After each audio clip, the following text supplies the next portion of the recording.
ओम शांति, नमस्कार, आप सभी का बहुत-बहुत स्वागत है आज के इस विशेष बातें मुलाकातें कार्यक्रम के पॉडकास्ट में आप सभी का स्वागत है और नवरात्रि का सुंदर उत्सव चल रहा है, सभी जगह जो है छठवां दिन है, कात्यायनी देवी की पूजा आज कर रहे हैं हम सभी लोग और ये 8, 9, 10 दिन जो है हमारा एक तपस्या का दिन होता है, जहाँ पर हम अपने उपवास भी करते हैं, पूजा भी करते हैं और अपने घर को जो है साफ-सुथरा, स्वच्छ रखते हैं और मेहमानों को बुलाते हैं भोज कराते हैं, तो ये सारा जो समागम है एक अच्छा लगता है और इसमें हम लोग फ्रूट और ज़्यादा से ज़्यादा जो है सात्विक अन्न ग्रहण करते हैं, तो ये अपने आप में एक तपस्या का संगम हो जाता है, जिससे पूरे साल भर के लिए हम लोग हेल्दी-वेल्दी भी हो जाते हैं। तो आइए इस सुंदर नवरात्रि के पर्व में आप सभी का बहुत-बहुत स्वागत है और बहुत सारी शुभकामनाएँ आपको, मंगल कामनाएँ करते हैं। और सबसे पहले तो मैं आपको जोड़ना चाहूँगा गणेश सर से, गणेश दत्त जी बहुत समय के बाद हमारे साथ जुड़े हैं और आप विशेष राइटर, पोएट ये सारी एक्स्ट्रा क्वालिटीज़ आपकी हैं, जिसके साथ में अपने senior technician, director IT, NIC में आपने सेवा दिया है हरियाणा में और आपने एमएससी स्टैटिस्टिक्स में पूरा जो है विद्या ग्रहण किया है, सर्टिफिकेट प्राप्त किया है पूना और न्यू दिल्ली में आपने पीजीडीसीए से भी कनेक्टेड होकर आईएम के जो है विशेष लखनऊ में आपने आईआईएम अहमदाबाद से मैनेजमेंट और लीडरशिप प्रोग्राम को भी development and program lesson mission जो है आपने किया है और फाइनेंस में भी आपने विशेष डिग्री हासिल की है। इस तरह से आपका प्रोफाइल जो है बड़ा सुंदर प्रोफाइल है और आप बहुत सारे सरकारी योजनाओं के साथ जुड़कर भी काम किया है और एनजीओज़ के माध्यम से भी आपने काफ़ी काम किया है। इसके साथ में आप कवि के मंचों पर मना जो विचारवंत लोग होते हैं, अच्छे जो कविताएँ वगैरह लिखते हैं, उनके साथ भी आपकी जो है कनेक्टिविटी बनी रहती है और आप अच्छे मंचों पर विशेष रूप से आपको याद किया जाता है और बुलाया जाता है, तो वहाँ पर भी अपनी अच्छी शिरकत आप करते हैं। तो इन ऑल मल्टी टैलेंट व्यक्ति गणेश दत्त जी का बहुत-बहुत स्वागत है आज के इस प्रोग्राम में इन चंद तालियों के साथ। ओम शांति गणेश जी, स्वागत है आपका। बहुत धन्यवाद। ओम शांति। मैं बहुत खुश हूँ रेडियो मधुबन से पुनः जुड़कर। बहुत धन्यवाद। जी, शुक्रिया। तो आइए अभी मैं हमारे साथ मुंबई से कुछ मेहमान जुड़े हैं, आपको उनसे भी मिला देते हैं। भवानी स्वामीनाथन जी, आप पीएचडी इन साइकोन्यूरोबिक्स हैं और लोगों को जो है वेलनेस कोच हैं, लोगों के लिए आप काफ़ी काम करते हैं और कैसे वो सात्विक डाइट से अपने जीवन को बेहतर बना सके, चाहे डायबिटीज़ हो, हार्ट पेशेंट हो या क्रिटिकल कंडीशंस में लोग होते हैं, तो उन्हें भी आप जो है घर के उपाय बताते हैं, जूस एंड डाइट के ऊपर उनको जो है बहुत अच्छा गाइडलाइन करते हैं, एक्सरसाइज़ कराते हैं, घर बैठे आप ऑनलाइन भी बहुत सारे प्रोग्राम्स आपने कोविड के समय से शुरू किया था और अभी तक कंटिन्यू कर रहे हैं। और ख़ास ब्रह्मा कुमारी संस्थान से भी जुड़े हैं और वहाँ पर आपने जो ब्रह्मा कुमारी इसका एक थीम रहता है कि हर फेस्टिवल का आध्यात्मिक रहस्य को समझना। तो वो आध्यात्मिक रहस्य को लेकर आप भी अपने घर में इस तरह का एक क्रिएटिव नवरात्रि का जो है एग्ज़िबिशन आप अपने घर में लगा रहे हैं। तो हम लोग हर साल आपसे मुलाकात करते हैं, तो आप उस चीज़ को अच्छी तरह से दिखाते भी हैं। ये आपके घर के अंदर नवरात्रि देवियों का पूरा जो लैडर है आपने बना के रखा है जिसमें अलग-अलग युगों का प्रदर्शन भी होता है और शक्ति प्रदर्शन और ये सारी चीज़ें आप जो है इसमें बता रहे हैं। तो मुझे बड़ा अच्छा लगा आपका कॉन्सेप्ट तो हम चाहेंगे कि आप इसके बारे में भी बताएँ। तो Bhavani Nathan mister and Mrs दोनों का बहुत-बहुत दिल से स्वागत है। ओम शांति, स्वागत है आप दोनों का। कैसे हैं आप? ओम शांति, बहुत बढ़िया है। चलिए। जी, जी, जी, जी। और मैं चाहूँगा कि थोड़ा-सा बताइए इस बार आपने नया क्या किया है? तो जैसे गोलू जो फेस्टिवल है साउथ इंडियंस के लिए, ये बहुत स्पेशल होता है और आप जो जो स्टेप्स देख रहे हैं सीढ़ियाँ, तो उसमें हम सजाते हैं कुछ भी, उसमें भगवान की मूर्तियाँ हो, देवी देवताओं की या फिर कुछ भी बच्चों के डॉल्स, तो इस तरह जी, सजाया जाता है। लेकिन जब से आध्यात्म में चलना शुरू किया, तो हम लोगों ने ये डिसाइड किया कि ये सेलिब्रेशन के साथ-साथ उसका कुछ आध्यात्मिक जो रहस्य है, वो भी हम लोगों से शेयर करें, क्योंकि घर पे आने-जाने वाले बहुत लोग आते हैं, जो नॉन बीकेज़ होते हैं, तो उन्हें अच्छा, अच्छा। ज्ञान किस तरह से समझाया जाए। तो इसलिए हम हर साल एक नया थीम रखते हैं। पिछले साल महाभारत थीम था, तो युगल जो है चार्टर्ड अकाउंटेंट है, लेकिन ये बहुत क्रिएटिव है। इनकी क्रिएटिविटी बहुत ही अपने दिमाग से ना हर साल सोचते हैं नई थीम क्या करें। तो इस बार इन्होंने कहा कि समुद्र मंथन का थीम रखते हैं। तो अच्छा। तो मैं चाहूंगी कि यही आपको ये थीम जो है पूरा समझाए। मैं जी हम जी जी। एक जो डॉल है मैं आपको दिखाती हूँ। हम्म।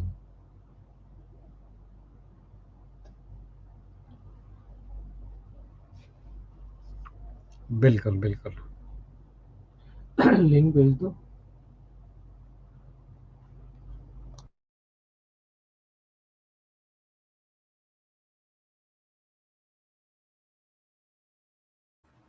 कृपया माइक भी ऑन कर लें। हाँ। ओम शांति। इस साल की अपना जो थीम है समुद्र मंथन, चर्निंग ऑफ द ओशियन। तो मैं आपको ले जाऊंगा पहली वाली स्टेप में।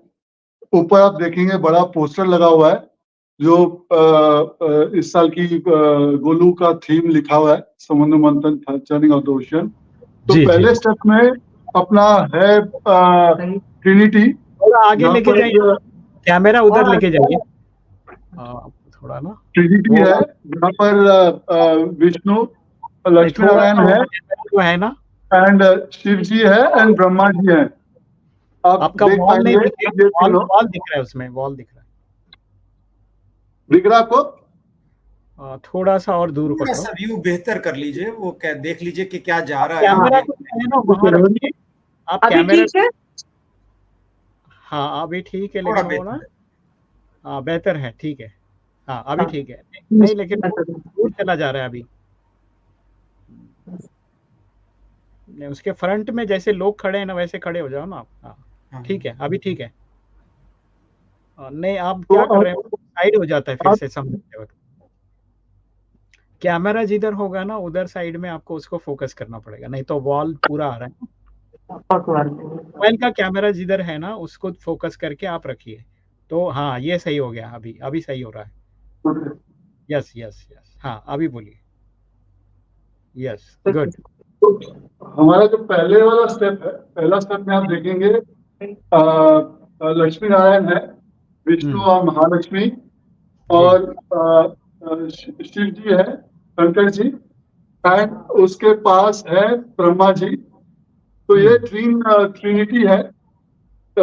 उसके बाद खड़े हैं धन्वंतरी, जो गॉड ऑफ मेडिसिन है।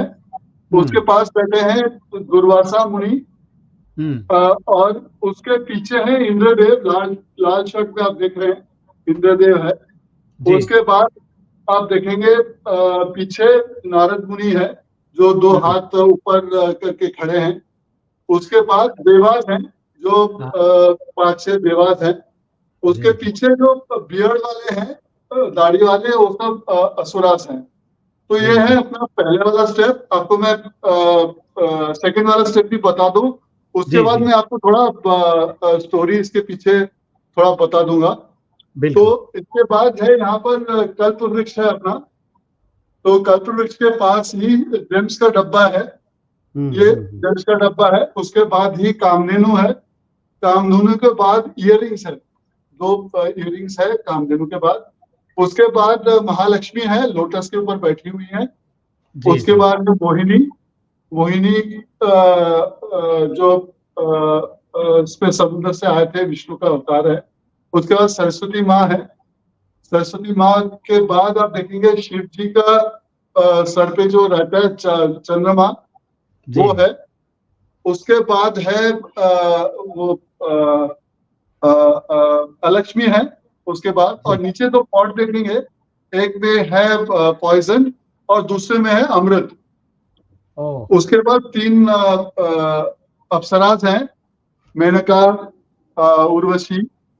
उसके बाद एक घोड़ा है जो समुद्र से आया था, और ऐरावत है जो समुद्र से आया था। ये सब मैं आपको थोड़ी देर में अलग से बता दूंगा। एंड बिल्कुल पीछे है निद्रा देवी, जो खड़े हैं वो है निद्रा देवी।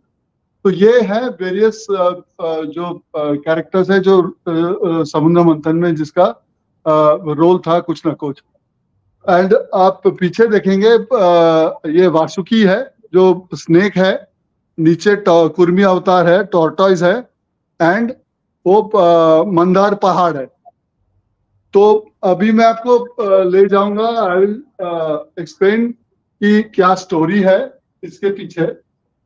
तो इंद्रदेव नेदरवर्ल्ड्स पे चल रहे थे, टहल रहे थे, तब दुर्वासा मुनि उनको एक माला देते हैं, एंड वो जा रहे थे अपने हाथी ऐरावत पे। तो दुर्वासा मुनि उनको ये हाथी दे करके इंद्रदेव को माला दे करके बोले इसको अच्छा से रखना। तो इंद्रदेव क्या करते हैं, उसको हाथी अपना ऐरावत के सर पे चढ़ा देते हैं। तो बहुत इंसेक्ट्स आ जाती है, मक्खियां आ जाती है, और वो ऐरावत को काटने लगती है। तो क्या करते हैं, ऐरावत जो माला है उसको नीचे फेंक देती है और उसके ऊपर कुचल देती है। इसको देख करके दुर्वासा मुनि को बहुत गुस्सा आता है। वो वैसे भी गुस्से के लिए जाना जाते हैं। वो इंद्रदेव को कर्ज करते हैं कि तुम्हारा जितना गॉडली पावर्स हैं वो सब कम हो जाएंगे, एंड तुम्हारा पावर आज से कम हो जाएगा। तो क्या होने लगा है अपना नेदरवर्ल्ड में, तो असुरा स्ट्रांग होते जाते हैं, शक्तिशाली होते जाते हैं, एंड अपना देवास का थोड़ा पावर कम होते जाता है जी। तो देवास क्या करते हैं, देवास फिर जाते हैं विष्णु जी के पास, बोलते हैं कि अभी हम लोग को असुरास लोग ओवर पावर कर रहे हैं, हम लोग कुछ कर नहीं पा रहे हैं, आपको कुछ करना है, आपको कुछ उपाय सोचना है। तो विष्णु जी बोलते हैं इंद्र जी को कि आप एक काम करो, आप जो किंग बाली है, जो असुरास के महाराजा हैं, तो उनके साथ जाकर के मिलो। आप दोनों मिलकर के समुद्र से मंथन करो, समुद्र से आप पूरा चर्न करके अमृत मिलेगा। वो अमृत यदि देवास पी सकते हैं तो देवास फिर इमॉर्टल हो जाएंगे, फिर आपको कोई हरा नहीं पाएगा, आपका पावर्स भी वापस आ जाएगा। तो क्या करते हैं, इंद्रदेव बाली जी के पास जाते हैं, जाकर के दोनों में बात होती है। फिर जाकर के दोनों बोलते हैं कि हम लोग जाकर के सागर मंथन करेंगे। लेकिन करेंगे कैसे, उतना बड़ा तो कोई रोप नहीं है, जो डोरी नहीं है, या उतना बड़ा मंथन नहीं है, तो करेंगे कैसे। फिर जाते हैं विष्णु जी के पास। विष्णु जी बोलते हैं कि एक काम करो, वासुकी को ले लो, वासुकी तुम्हारा डोरी बन जाएगा तुम लोगों का। एंड वो पहाड़ बोलते हैं कि मैं लेके आता हूँ पहाड़ फ्रॉम मंदार, मंदार करके जो पहाड़ है वो लेके आते हैं विष्णु जी, और समुद्र में जाते हैं, और असुरास और देवास दोनों आ जाते हैं उस वहां पर। तो असुरास को बोला जाता है कि तुम लोग सर की ओर जाओ, टेल की ओर जाओ, और देवास को बोलते हैं कि तुम लोग उसके वासुकी के हेड की ओर जाओ। लेकिन वो असुरास मानते नहीं है। असुरास बोलते नहीं, हमको सर के ऊपर ही जाना है, और टेल के साइड में देवास को जाना है। फिर इंद्रदेव मान जाते हैं कि ठीक है, हम लोग इस साइड में रहेंगे, आप सर के साइड में आप लोग रहो। तो जब सागर मंथन शुरू होता है, दोनों साइड में दो असुरास सर के साइड, और उसमें जो मंदार है वो चर्निंग रॉड देता है। लेकिन क्या होता है, वो पहाड़ इतना भारी रहता है कि वो नीचे पानी के नीचे डूब जाता है। तो कुर्मी अवतार लेते हैं विष्णु जी कि वो पहाड़ को फिर वापस ऊपर लेके आना है। इसलिए कुर्मी अवतार लेकर के वो आते हैं, फिर पहाड़ को ऊपर लेके आते हैं। कुर्मी अवतार में टॉर्टोइस जो दिखते हैं आप, वही है कुर्मी अवतार इनका, विष्णु जी का। तो फिर सागर मंथन होता है। तो फिर असुरास क्या करते हैं, जो अमृत निकलता है तो वो असुरास ले लेते हैं, और उसमें बीच में क्या होता है, वो पॉइजन बहुत निकलता है वासुकी से, क्योंकि सागर मंथन जब हो रहा है बहुत पॉइजन निकलता है। तो वो पॉइजन इतना है कि पूरा दुनिया को भ्रष्ट कर दे, खत्म कर दे। तो फिर भगवान शिव जी आते हैं। शिव जी पूरा पॉइजन को अपने गले पे ले लेते हैं। वो पूरा पीते भी नहीं है, लेकिन गले पे उनका अटका रहता है, इसलिए उनको नीलकंठ भी कहा जाता है, क्योंकि पूरा पॉइजन वो अपने ऊपर ले लेते हैं दुनिया को बचाने के लिए। तो शंकर जी पूरा पॉइजन गिन लेते हैं। तो उसके बाद क्या होता है कि विष्णु मोहिनी अवतार लेते हैं। मोहिनी अवतार में आकर के फिर असुरास के पास जाकर के असुरास से वो पूरा वापस डब्बा ले लेते हैं जिसमें अमृत है। फिर वो जाते हैं देवास को बांटने। तो जब देवास को बांटने जाती है मोहिनी, तब एक राक्षस जो असुर है वो जाकर के देवास के बीच में देवास के रूप में आकर के बैठ जाते हैं। तो ये समझ में आता है विष्णु जी को। तो विष्णु जी अपने चक्र सुदर्शन चक्र से उनका गला काट देते हैं, जो बाद में राहु केतु बन जाता है। तो जो असुरा थे वो आकर के देवा के रूप में आए थे और फिर वो राहु केतु के नाम से जाने जाते हैं। उसके बाद समुद्र मंथन हो गया, अमृत सब मिल गया। फिर अभी देवास ने अमृत पी ली और इंद्रदेव को भी वापस शक्ति आ गया अभी। सो ये सिग्निफाई करता है कि एविल ओवर गुड का जय कभी नहीं होता है। इट इज ऑलवेज कि गुड ओवर पावर्स एविल। तो इसकी जीत होती है अल्टीमेटली। तो अभी समुद्र मंथन के बीच में क्या क्या समुद्र से काफी चीज निकलती है। जैसे पहले मैंने आपको जैसे बताया कल्पवृक्ष आया समुद्र मंथन से, फिर एक ज्वेल का बॉक्स आया, फिर एक अम्ब्रेला आया, छाता आया वहां से, फिर कामधेनु जो है गाय है वो उसमें से आया, फिर जो इयररिंग्स हैं वो आए, महालक्ष्मी वापस जो पानी के अंदर चली गई थी तो वो वापस आई। उसके बाद मोहिनी अवतार में विष्णु को दिखाया यहाँ पर। फिर वो शंख जो देख रहे हैं आप, वो शंख वहां से आया। फिर चंद्रमा आया जो आप वहां पर देख रहे हैं साइड में हाफ चांद के रूप में। फिर यहाँ पर आप 3 फेरीज आप देख रहे हैं वो आए वहां से। फिर एक हॉर्स आया, फिर एक हाथी आई जो ऐरावत के नाम से हम जानते हैं, एंड एक अलक्ष्मी भी आई जो गॉडेस लक्ष्मी का विपरीत है, जो सबके विनाश करती है। तो ये सब काफी चीजें समुद्र मंथन के टाइम समुद्र से बाहर आई थी। अभी इसको क्या किया फिर विष्णु ने, जैसे शंख विष्णु ने अपने पास ले लिया है, चंद्रमा फिर शंकर जी ने अपने सर पे चंद्रमा ले लिया है, ऐरावत इंद्रदेव ने ले लिया था। ऐसे काफी चीजें जो समुद्र से बाहर आए, ब्रह्मा विष्णु महेश और इंद्रदेव, ये काफी चीजें अपने पास ले लिए थे। एंड अभी इंद्रदेव को भी वापस शक्ति आ गया था, एंड अभी सब अमृत पी करके इमॉर्टल हो गए थे। अभी ये था इसका पूरा स्टोरी समुद्र मंथन का। अभी जो स्पिरिचुअल साइड है, जो अदर साइड है, ये भवानी जी आपको इसके बारे में बताएंगे। शुक्रिया शुक्रिया। नमस्कार, आप सुन रहे रेडियो मधुबन 107.8 FM पर बातें मुलाकातें, इस कार्यक्रम को सुन रहे हैं आप। और आइए, बड़ी अच्छी अच्छी बातें आपने सुनी अभी, और थोड़ी देर में हम लोग फिर से भवानी जी को जोड़ेंगे। भवानी जी हमारे साथ जुड़कर जो है आध्यात्मिक रहस्य भी बताएंगे। तब तक मैं गणेश जी को कहूँगा कि ये पूरा आयोजन सुनकर शायद आपको वापस जो है सारी चीज़ें रिमाइंड हो गई होगी। बिल्कुल सही बात है। तो मैं चाहूँगा कि आप ध्यान हमारे साथ साझा करें नवरात्रि के पर्व पर जी। जो और एक हमने अपने गीता वगैरह आपको याद आता हो तो जरूर वो भी सुनाइए हमें, अच्छा हाँ, जी। हमने जो आध्यात्मिक अपनी किताबों में जो कुछ पढ़ा जी जी उसका जी। पुनः स्मरण हो आया, और वो सारा समुद्र मंथन और उसके क्या क्या निकला और कैसे कैसे राहु और केतु बने। और हमारे समाज में आज भी ग्रहों की स्थितियां और राहु केतु का ये सब लोग मानते हैं और जी उन जी। सब चीज़ों को स्वीकारते हैं और उस तरह से। हाँ बिल्कुल, आपने कवि के रूप में याद किया, मैं आपको कविता अवश्य सुनाऊंगा। तो कविता का शीर्षक है अनुभूति।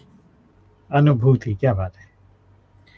बहने दो आवाज आज उन्मुक्त गगन में, बहने दो आवाज आज उन्मुक्त गगन में, जैसे बहे सुगंध सदा ही चंदन वन में।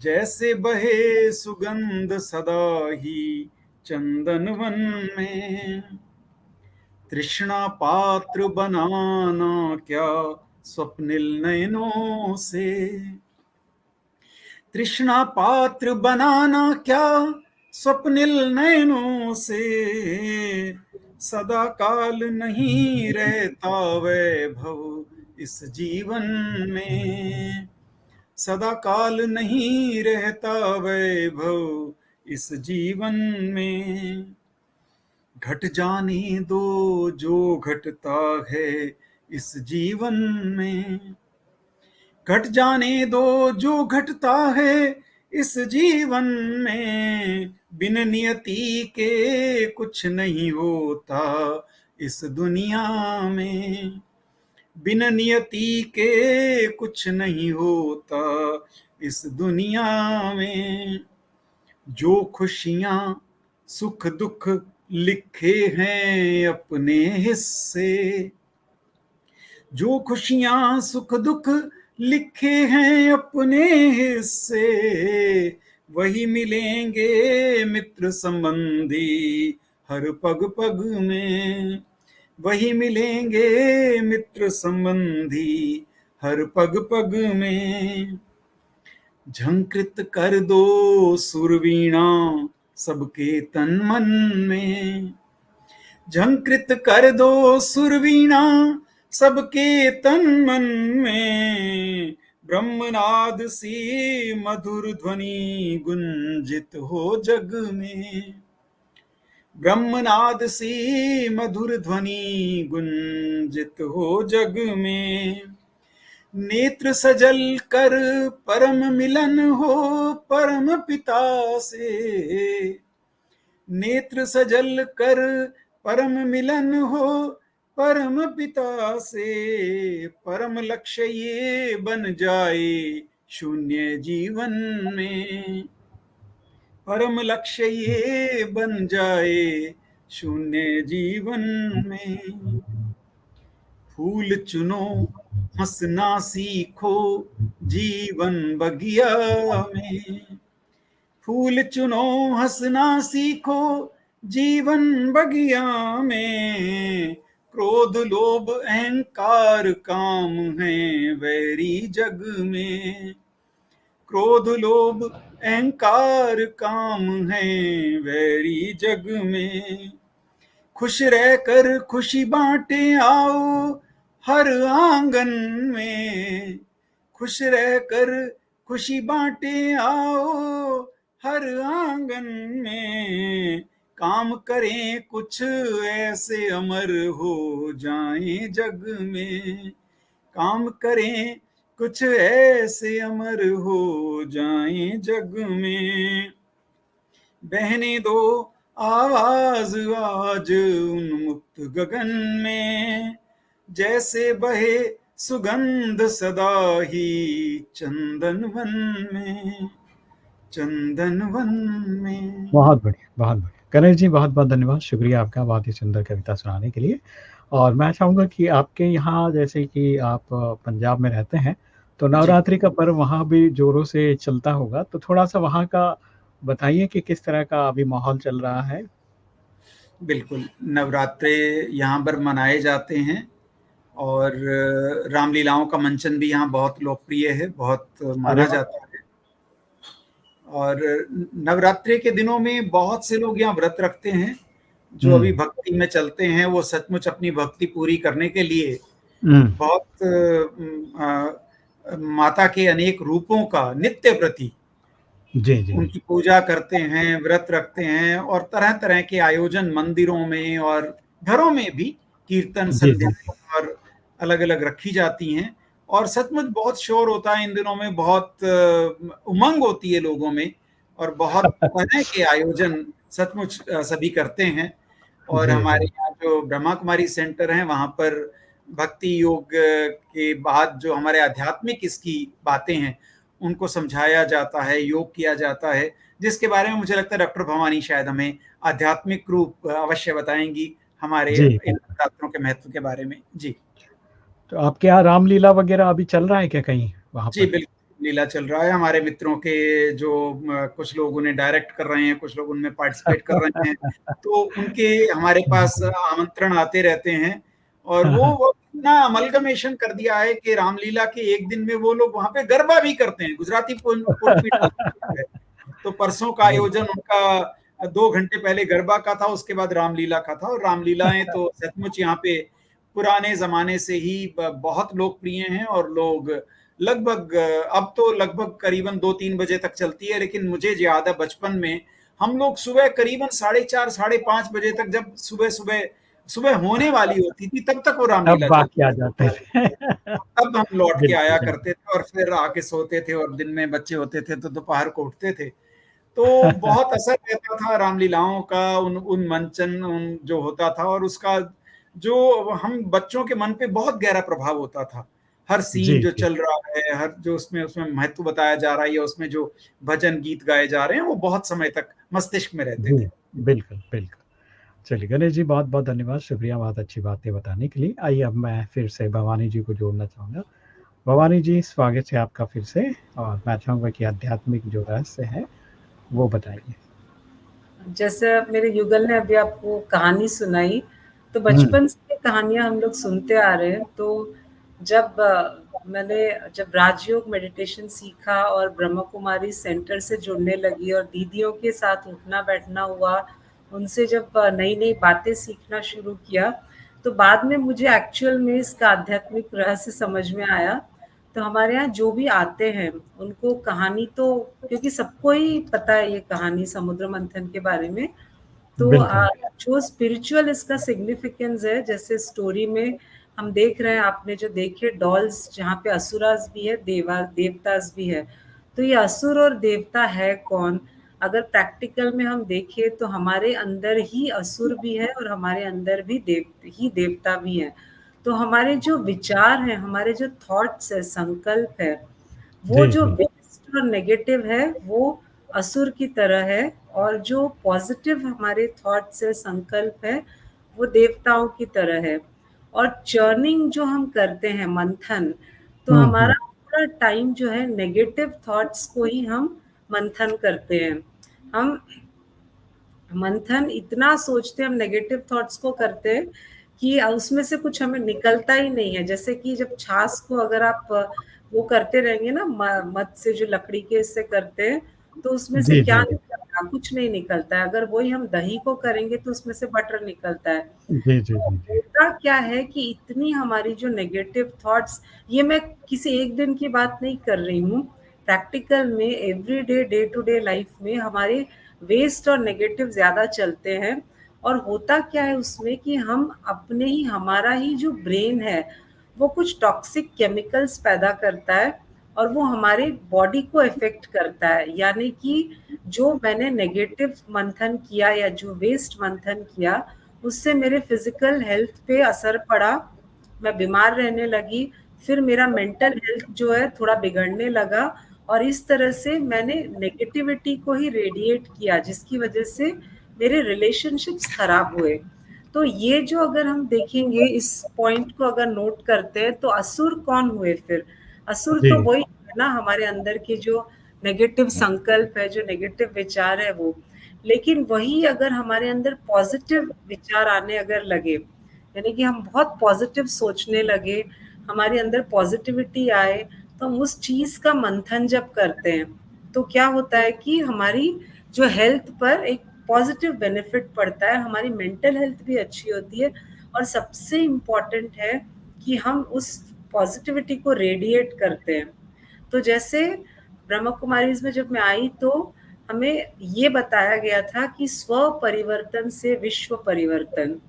ये एक बहुत इम्पोर्टेंट चीज़ जो मुझे लगता है कि हमारे यहाँ जितने भी कम से कम ये जो 9 दिन है, इन 9 दिनों में कम से कम 250 से 300 लोग घर पे आते हैं, जो मैक्सिमम नॉन बीकेज़ ही होते हैं। तो हम जी, अपने इस गोलू के द्वारा हर साल जो थीम रखते हैं, उससे यही बताने की कोशिश करते हैं कि हम अपने आप को थोड़ा अगर परिवर्तन करें, हम स्व की स्थिति को ही अगर हम अच्छी रखें, तो बहुत कुछ चेंजेस हो सकता है हमारे फिजिकल मेंटल हेल्थ के अलावा हमारे रिलेशनशिप्स में भी।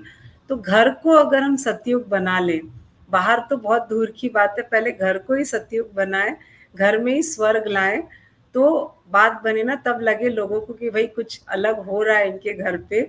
तो हमने इस चीज की शुरुआत की थी पिछले 5 साल से। तो ये जो असुर और देवताओं की जो लड़ाई है, मतलब हमारे अंदर की ही नेगेटिविटी और पॉजिटिविटी की जो लड़ाई है, और हम कहीं ना कहीं हमारी जो सोल है, मतलब जिसको कहते हैं ना कि इच्छा तो है लेकिन हम कर नहीं पाते हैं, मतलब क्या, वो जो विल है लेकिन विल में पावर नहीं है।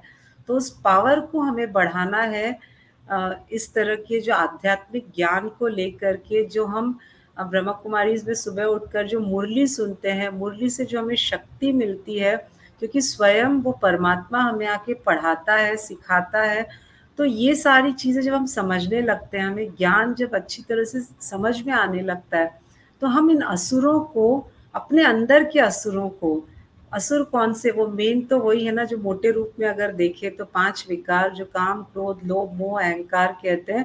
बाकी तो छोटे छोटे बहुत सारे हमारे अंदर में है नेगेटिविटी, यानी कि असुर। तो उनको धीरे धीरे धीरे से हम खत्म करके चर्निंग हम पॉजिटिविटी का करते हैं। तो ये जो समुद्र में से, जो मेरे युगल ने जैसे बताया आपको कि जो चीजें निकली, जैसे आपने देखा कि वो पॉट उन्होंने दिखाया, एक में अमृत और एक में पॉइजन, उसके बाद में ईयर रिंग्स, फिर शंख, ऐसे बहुत सारी चीजें जो निकली समुद्र के अंदर से।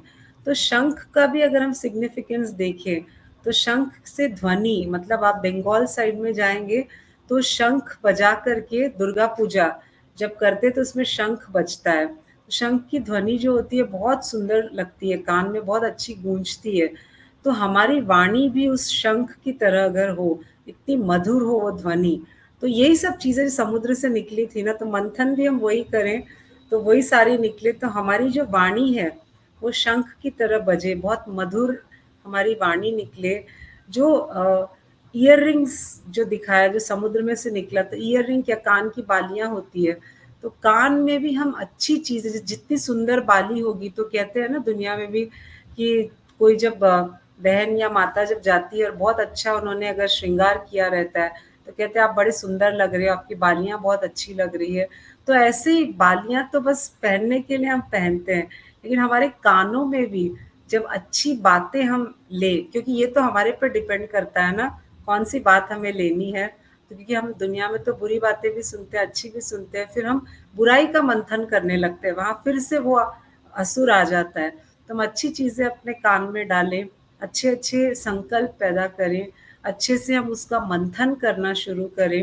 फिर जो पॉइजन और नेक्टर, यानी कि जहर और अमृत जो कहा है, तो उस मंथन से जहर जब निकलता है, और हमने कहानी में बहुत आसानी से कह दिया, शंकर जी ने पिया और वो नीलकंठ हो गए, उनका गला नीला हो गया, तो हम भी तो उस जहर को पी पी कर बीमार हो रहे हैं।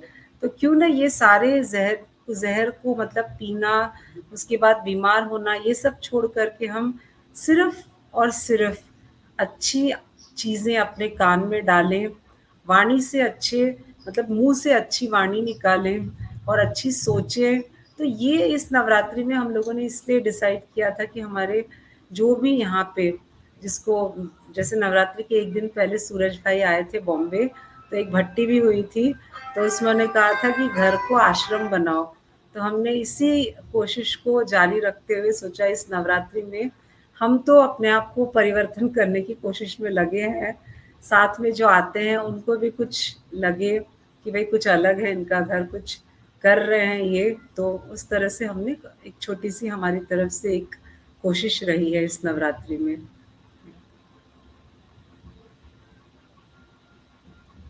बहुत ही सुंदर बातें आपने बताया डॉक्टर भवानी जी। आशा करूँगा हमारे सभी लिसनर्स और व्यूवर्स को ये बातें पसंद आ रही होगी। तो चलिए जाते-जाते मैं फिर से गणेश दत्त जी को जोड़ना चाहूँगा। गणेश जी, आपका मंथन क्या कहता है बताइए? बिल्कुल सही कहता है, सच्ची बात है। और अगर आप चाहें तो इसी थीम पर लिखी हुई जो मेरी कविता है वो सुना देते हैं। तो उसका शीर्षक है होली। आओ बिल्कुल। खेलें मन की होली, दिल की खेलें होली। तन से खेल चुके बहु तेरे मन की खेलें होली। आओ खेलें मन की होली, दिल की खेलें होली। होलिका दहन में अवगुण अपने भस्म करें हम सारे। कोई अवगुण इस तन में फिर कभी न पांव पसारे। दहन करें पांचों विकारों का, जरा न बचने पाए। पवित्र मन से इसको परखें, धूल न जमने पाए। आओ खेलें मन की होली, दिल की खेलें होली। सच्चा बनना अच्छा बनना सबको ही भाता है। मीठी बातें शुभ कामना बड़ा सही नाता है। कलयुग खत्म होने पर ही तो सतयुग फिर आता है। खुशी मनाने का मौसम हो, मन को ये भाता है। आओ खेलें मन की होली, दिल की खेलें होली। भरा गुणों से जब मानव हो, देव तभी कहलाए। शुभ भावना सबको देकर वही बदले में पाए। खुद को बदलो औरों को बदलें, ऐसा कुछ कर जाएं। और करेंगे हमें देख कर दीप से दीप जलाएं। विकार मिटा कर गुण अपनाएं, बना लें ऐसी टोली। होली में जो होली सो होली, अब बन जाएं होली। स्वपरिवर्तन कर होले होले, विश्व बदल मन हम जोली। मन के सुंदर भावों से अब जग में जाए होली। आओ खेलें मन की होली, दिल की खेलें होली। रंग से खेल चुके बहु तेरे मन की खेलें होली। बहुत बहुत धन्यवाद, शुक्रिया आपका, थैंक यू सो मच। चलिए आज के इस एपिसोड में बस इतना ही, और जाते जाते भवानी जी एक मैसेज के तौर पे क्या बताना चाहेंगे? मैं यही कहना चाहूंगी कि नवरात्रि जो है शक्ति स्वरूप, जो कहते हैं देवी स्वयं आती, ऐसे हम लोग को बचपन से सिखाया गया है हमारे घरों में कि देवी स्वयं आती है घर पे। तो वो देवी कौन है? हम ही है वो शक्तियां। आप देख रहे हैं स्क्रीन पे, ये कलकत्ता बहुत फेमस है माँ दुर्गा के लिए। तो जी। हम हर जो है ना शिव शक्तियां जो है एकदम शक्ति, क्योंकि आप देखेंगे घर में नारी का बहुत बड़ा, माता का, बहनों का बहुत बड़ा रोल होता है, क्योंकि घर वही संभालती है। तो विल पावर स्ट्रांग रख के दुर्गा माँ की तरह शक्ति मन से उनकी शक्तियों को मतलब भरपूर रखें, और घर को बहुत सुंदर एक स्वर्ग की तरह बनाएं। क्योंकि मुझे लगता है ये माताओं के हाथ में बहुत बड़ा एक रिस्पॉन्सिबिलिटी है कि अपने घर को स्वर्ग बनाए। और ये रिलेशनशिप, जैसे मैंने कहा, हमारे जो पहले असुरों को मारकर देवताई गुणों को हम वापस अपने अंदर में धारण करके सब चीज को एक मतलब क्या कहते हैं सॉर्टेड रहना, जो शब्द जो इंग्लिश में यूज करते हैं, तो हम अंदर से जब सॉर्टेड रहेंगे तो ऑटोमेटिकली बाहर से भी हमारे रिलेशनशिप सब सॉर्टेड रहेंगे। तो मैं आप सबको, हमारे सारे व्यूअर्स को, रेडियो मधुबन की पूरी टीम को, गणेश जी को, सबको बहुत बहुत नवरात्रि की हार्दिक शुभकामनाएं। Wishing you all a very happy Navratri. And और बहुत शुक्रिया। और बहुत एक गणेश जी, खाली आप देख लीजिए गणपति जी हमने जो लगाए, क्रिकेट वाले, हमारे गणपति क्रिकेट भी खेलते हैं तो पीछे आप देख रहे होंगे ये नया ये बनवाया था कि क्रिकेट कुछ जैसे घर पे आए तो कुछ कुछ नया मतलब जो आती है, जो लोग आते हैं कुछ नया लेके जाएं, कुछ सीख के जाएं। स्थूल में तो बहुत कुछ हम देते हैं, उन्हें सूक्ष्म में हम कुछ देना चाहते थे। तो बहुत जब बीकेज आते हैं घर पे कहते हैं तो लगता है कि हम सतयुग में अभी से आ गए हैं, ऐसा उनका कहना है। अब वो कहते हैं, अभी हमें तो पता नहीं। तो हमने इस देवी को भी इस तरह से बैठाया है कि हमारे घर में माँ की कृपा रहे, शक्ति रहे, क्योंकि हम सभी शिव शक्तियां हैं। और बप्पा जो कहते हैं विघ्न हरता है, वो भी हमारे साथ हैं। तो भक्ति से आध्यात्म की ओर जब हम चलते हैं तो जिंदगी मुझे लगता है और सुंदर होती है, क्योंकि हमारे रिश्ते भी बहुत सुंदर होने लगते हैं। तो जी, मैं आप जी। सबको बहुत बहुत धन्यवाद कहूंगी एंड हैप्पी नवरात्रि। और फिर से एक बार चलिए, आपको भी बहुत-बहुत शुभकामनाएँ, मंगल कामनाएँ करते हैं। हैप्पी नवरात्रि आप पूरे फैमिली को, और जो भी आपके घर में आ रहे हैं उन सभी को भी बहुत-बहुत शुभकामनाएँ, मंगल कामनाएँ। बहुत ही अच्छा आपने ये प्रेज़ेंटेशन हमें दिखाया अपने घर का, किस तरह से आपने जो है समुद्र मंथन की पूरी बातें और फिर गणेश जी और देवियों का रहस्य आपने बताया। और ये 9 दिन जो है अलग-अलग रहस्य चीज़ें हम लोग जानकर 9 दिनों को अगर हम लोग कंपाइल कर लेते हैं, छुट्टी लेकर अगर तपस्या कर लेते हैं और साथ में पूजा अर्चना कर देते हैं। पूजा इन द सेंस, पूजा एक विधि है, लेकिन हमारा अगर ज्ञान मंथन चले, हम उन चीज़ों को मंथन करते जाएँ कि वो कौन-सी शक्ति है और किस रूप में उनको याद किया जाता है, और तो कौन-सी सिचुएशन में उन्होंने वो शक्ति धारण की थी। क्या मुझे अभी वो शक्ति कैसे मिल सकती है? तो उस पर मंथन करके उस परमात्मा से जो उन्होंने शक्ति ग्रहण की थी, तो उसी परमात्मा को अगर हम याद करेंगे, मूलतः यानी जो शक्ति का स्रोत है परमात्मा, उनसे अगर हम जुड़ जाते हैं, तो रोज़ एक शक्ति अगर आह्वान करते हैं, तो 9 दिनों में 9 शक्तियाँ आपके पास आ जाती हैं, और उन 9 शक्तियों का आप जब इस्तेमाल करते हैं, तो आप संपूर्ण बन जाते हैं। कंप्लीट आपका जीवन जो है दशहरामय हो जाता है। आपके अंदर जो 5-5 स्त्री और पुरुष के अंदर विकार थे, उस पर आप विजय पा लेते हो। उसी का सच्चा जो है दशहरा खुशी मनाने का त्योहार को कहा जाता है। तो 9 दिनों तक आप जो है तप करेंगे, तो 10वें दिन आपको परमात्मा का पूरा ब्लेसिंग मिल जाता है और आप कंप्लीटनेस को फ़ील करते हैं। तो चलिए, इन्हीं शुभ आशाओं के साथ मैं चाहूँगा कि कंप्लीटनेस को चख तो ले, फ़ील नहीं करे या बने नहीं तो भी स्टोरीज़ सुन के मंथन करके आप उसका अनुभव करें, या इमेजिन करें कि आप कितना स्ट्रॉन्ग बन सकते हैं, कितने पावरफुल आपकी आत्मा है, जो परमात्मा की अनंत शक्तियों से आप अपने आप को भरपूर कर सकते हैं। तो इमेजिन भी करेंगे तो भी बहुत बड़ी बात है। तो इन्हीं शुभ आशाओं के साथ फिर मिलते हैं। एक बार गणेश जी एंड स्वामीनाथन जी को बहुत-बहुत शुभकामनाएँ। बहुत-बहुत धन्यवाद, और सभी को नवरात्रि की बहुत सारी शुभकामनाएँ। और डॉक्टर भवानी स्वामीनाथन जी का बहुत धन्यवाद कि उन्होंने हमारे सभी दर्शकों, श्रोताओं को और हमें अपने घर में जो उन्होंने इतना कुछ सजा रखा है, उसके दर्शन कराए। बहुत-बहुत शुक्रिया, बहुत-बहुत धन्यवाद। चलिए मित्रों, आज के इस एपिसोड में बस इतना ही। फिर मिलते हैं। सलाम, नमस्ते, खमा गणिसा, जय हिंद, जय भारत, ओम शांति। सुनते रहो, मुस्कुराते रहो।